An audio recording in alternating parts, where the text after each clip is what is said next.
បងប្អូនទាំងគ្នាចំពោះទឹកត្រីនេះគឺខ្ញុំបុកលេខគ្រឿងអស់ហើយខ្ញុំដាក់ជាមួយនឹងកូនសក្តិខ្លះណាដល់ខេងហ្នឹងវាសាយសាយកូនសក្តិទេហើយម្ទេស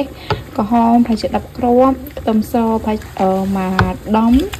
ហើយនឹងអំបិលប៊ីចេងស្ករទឹកត្រីហើយនឹងទឹកក្រូចឆ្មាគឺខ្ញុំលាយចូលក្នុងនឹងទាំងអស់ឲ្យបងប្អូនអស់គ្នា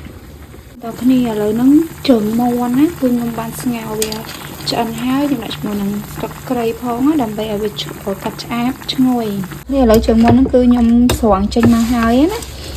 បានតែពាក់កណ្ដាលប៉ុន្តែខ្ញុំបន្ថែមគ្រឿងបន្តិចសិនពីលើឲ្យវាចូលជាតិខ្លះហើយចាំបន្ថែមពាក់កណ្ដាលទៀតពីលើគ្នាឥឡូវគ្រឿងជើងមាន់របស់យើង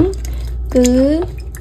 រួចរាល់ហើយខ្ញុំបន្ថែមគ្រឿងពីលើទៀតហើយដូចខ្ញុំប្រាប់ចឹងសម្រាប់គ្រឿងគឺយើងបុកលាយចូលគ្នាឲ្យ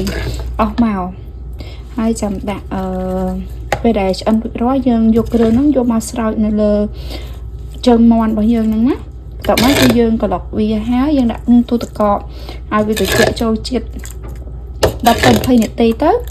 ដើម្បីទទួលបានរសជាតិមួយដែលយើងចូលចិត្តណាបងប្អូនហ្នឹងគឺខ្ញុំក្លុកវាខ្ញុំអត់កូរទេខ្ញុំខ្លាចបែកសាច់ទេបងប្អូនខ្ញុំគាត់តែក្លុកវាគឺរួចរាល់ហើយអូនគ្រឿងធ្វើ